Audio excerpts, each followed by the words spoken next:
Update. My best friend Pam, female 22, started dating my male 22 high school bully. The fallout. Original post. Just as the title said, I, male 21, have a girl, let's call her Pam, female 22, I considered to be my best friend for the last 3 years. Pam has seen me go through a lot, especially after my family disowned me for not forgiving my cousin for hooking up with my then girlfriend 4 years ago.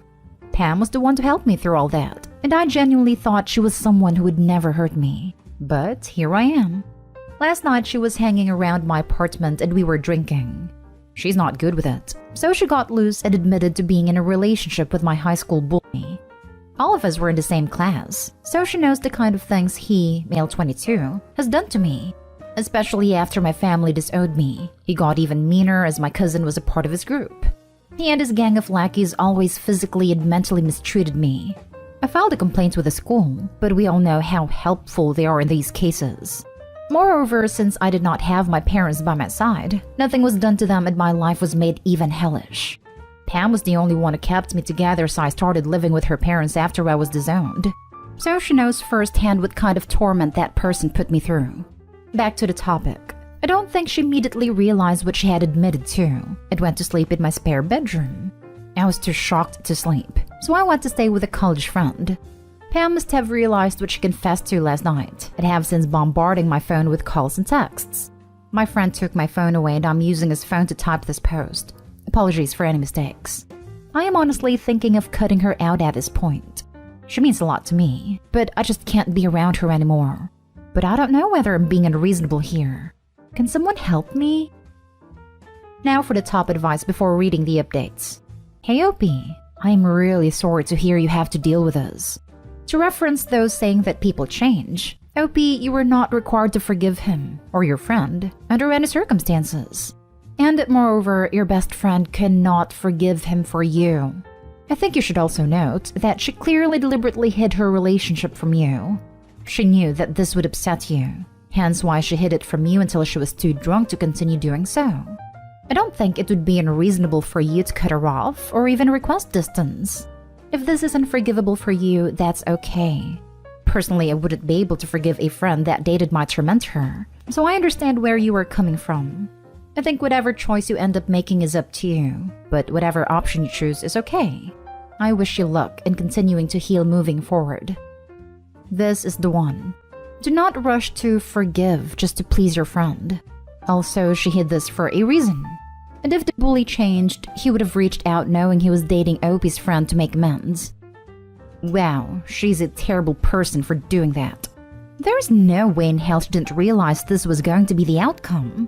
On top of it all, she has given your bully even more ammunition to humiliate and bully you with. I guarantee she has probably told him everything about you and about all the breakdowns you've had. This person is not your friend. This is most likely exactly right. Pillow talk is powerful stuff. It usually has a lot of this can't leave this room type of information being exchanged.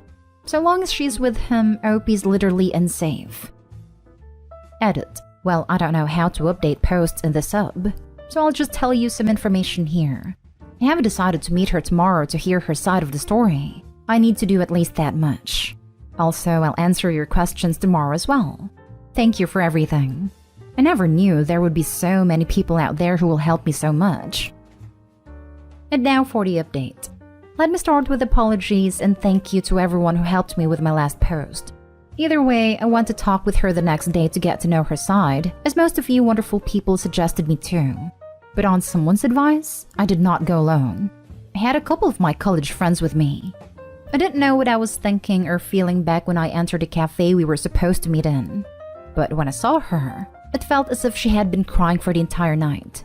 As Pam saw me walking towards her, she got up to hug me. We usually greet each other like that, but I gently pushed her away.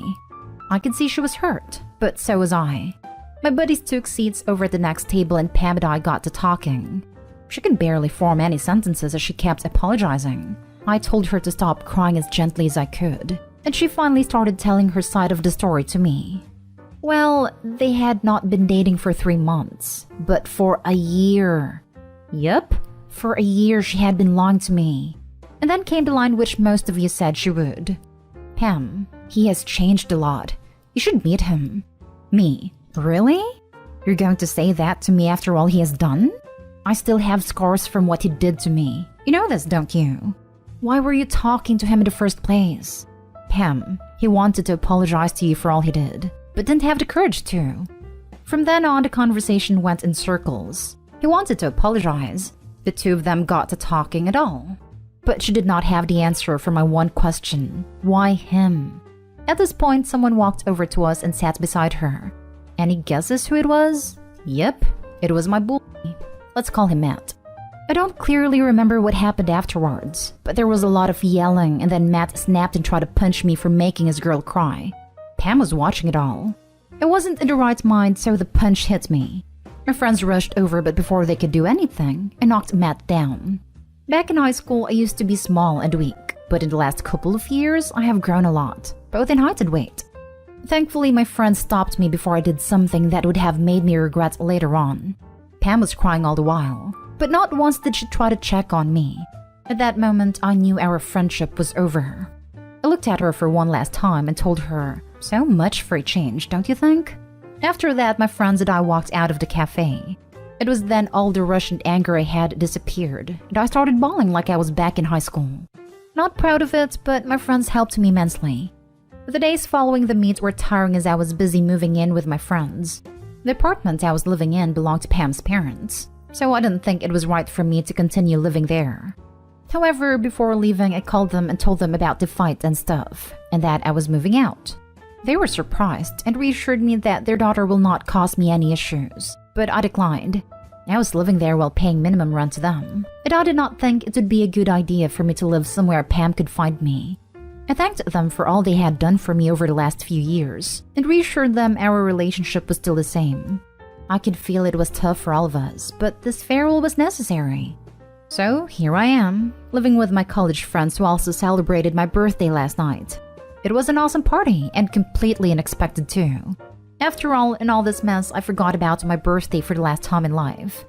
On my birthday, Pam tried to call and text me, but I didn't reply to or see her text. So that's all, I think.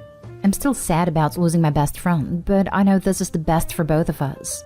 On a positive note, though, I was informed that I have been selected for a student exchange program. So if the pandemic allows it, I'll be moving to Singapore in a couple of months. And lastly, thank you for all the love and support you people gave me. Love y'all and take care. Good for you. At least she'll now know that he is as violent as you remembered him to be. Yep, I wasn't even surprised. OP, as you also said, why was she even talking to him in the first place? Even if he changed or wanted to apologize, it doesn't change what happened, and it's still a very big betrayal and extremely disrespectful. Now we've all seen that he hasn't even changed. Maybe you could press charges. It is petty, but he deserves it. You had a lot of witnesses as well. The guy wanted to apologize, which I also suspect since his apology was attacking you. He never apologized to you. So it came to her to apologize to you, and she began sleeping with him? That's her logic, and just shows how much of a piece of trash he is. The relationship really won't last. She'll see his true side and will wonder if he was really worth the relationship. Good luck for the exchange program.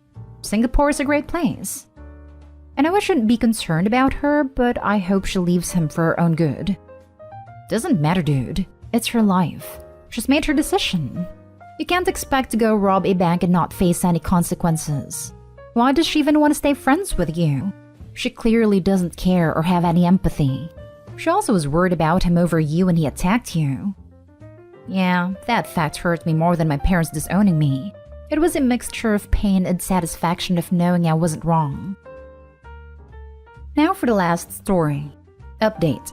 Brother's girlfriend thinks I bullied her in high school. I don't remember her, and her story seems off, but I can't come to Christmas unless I apologize. Original post. My brother Jack is dating Jess. I met her in summer and she said we'd gone to secondary school together. She seemed upset I didn't remember her, so I apologized and she said it was fine, and then she walked away. I'm engaged to a guy I went to high school with and still in touch with a friend from school, so I messaged both of them and asked them if they remembered Jess, and neither did, so I figured that Jess just wasn't in my classes and that's why I couldn't place her. That night, Jack messaged saying I really upset Jess once again. I was like, again? It says that Jess says I used to bully her. I'm not going to say I was a great person in high school. I had lots of friends, but I was going through a lot of crap. So I could be nice, but could also often be just a raging witch. I never targeted or tormented anyone, and I truly do not think it crossed into bully territory, but I could be very rude and sarcastic. I was definitely not an a-hole, but bully is a bit much in my opinion. Jack said I had to text him an apology so he could show it to Jess. So I sent a generic apology text because I don't know what I actually did, and could only assume I was an a-hole to Jess at some point. Jack called me out on it being generic and said I needed to be specific. I told Jack that I didn't remember Jess. So if she wants a specific apology, she needs to tell me what I am apologizing for. Jess says I stole her boyfriend, gave her an eating disorder, and stopped her getting into her dream university. And here is where the story gets sketchy, because the guy Jess claims to have been dating at the time was a liar who told people we hooked up when we didn't. As for the eating disorder, I was a witch, but I would never encourage someone to develop an ED, as I had an eating disorder myself and BDD. So I was not about to make someone else feel bad about their body when I felt like crap about mine.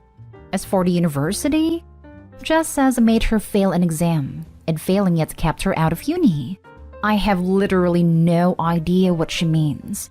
I'm also pretty sure that Jess and I went to different sixth forms, and sixth forms are where you do A-levels, which are the ones that get you into uni. So I have no idea how it's possible for me to have messed up her A-levels when we weren't at the same school. But bottom line is that she believes that I am personally responsible for all of this. Jack says that Jess said that where she's at in life now is all down to me bullying her. I still don't remember any of it. And I actually feel like I remember less with every new piece of info she gives me because it just seems off. Maybe I'm in denial and I need to take a hard look in the mirror. But until then, I'm having an issue giving a sincere apology. And without a sincere apology, I am not allowed to attend Christmas. I haven't seen my relatives in ages, and I'm already in isolation in preparation. And my kids are really excited, so it would suck not to be able to go after all of this. But my dad is siding with Jack and Jess and has said that he wants a calm Christmas. So if I don't deal with the high school drama, I'm not invited. How do I apologize for something I don't remember and resolve this with the least possible drama? Now for the top advice before reading the update. Got some friends in common with her from high school? Maybe they can help with the situation, aka clear up her BS. The fact your dad wants to deny seeing his grandchildren is pure BS. I'm not in contact with many people from high school. Most of my friends were like me, meaning they were really witchy. So I'm only in touch with one of them who grew up and mellowed out, and she doesn't remember Jess either. I married my high school boyfriend and then divorced him, and now I'm engaged to the self-described awkward nerd who also went to my high school, who is not popular or cool, but he says my friends and I weren't that bad. But interestingly, he also does not remember Jess. I'm sure that if I can't do Christmas, Dad will work something out with me so he can see the kids, because he does love my kids. But it sounds like he wants to make sure Jack is happy, and Jack will only be happy if Jess is happy. So Dad is prioritizing Jess this year. I think you have already done enough, and humoring her is just going to worsen her fixation and scapegoating of you. I tell him, I'm done catering to demands for another apology of events I don't even remember from a decade ago, when I wasn't even a legal adult. If your girlfriend can't move on with her life, I suggest therapy. I'll make my own holiday plans with the rest of the family on a different day. Then drop the rope. Tell your extended family the same thing. No, you will not be showing up in a sackcloth and ashes flailing yourself for her crappy teenage experience. No, you will not be sending your children over without you to appease Jack. When and if they want to see the kids, they can make plans with you, the mother. You don't owe Jack or Jess squat. It's not your fault he previously dated a psycho either. In fact, it kind of sounds like he may be dating another one. And now for the update. So I've figured out why I didn't remember Jess. It wasn't Jess. Fiance and I went through some old boxes. We're in the UK, so we don't have yearbooks. But we had Leavers shirts and this little book, and both had names of our fellow Leavers on them. We found his shirt, and we went through it. Jess was on there, so she did go to our school. But we saw another named Kate, and it bugged me, but I don't know why. I then went back to the year photo, and almost instantly, my brain matched the name Kate to a blonde girl in the photo. My fiancé and I realized that Kate dated Jimmy, and Jimmy is the guy that Jess said I stole from her. I then messaged Jack and explained all of my issues again. Jess going to another school, the notion I gave her an eating disorder, and now the realization that Kate was Jimmy's girlfriend, not Jess. Then said that if Jess can explain this, I'll apologize, and if she can't, then I expect an apology from her instead.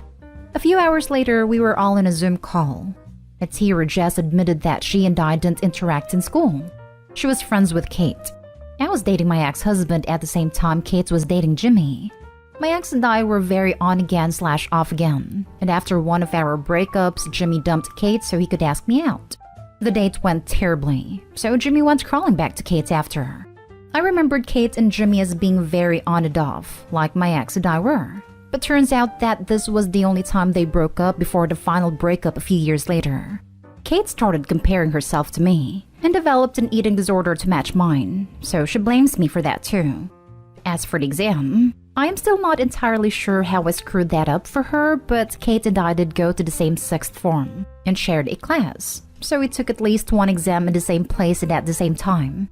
Just referenced the eating disorder. And when I took my exams, I was pregnant with my oldest and had severe morning sickness. So my best guess is that my throwing up set off Kate's ED before an exam.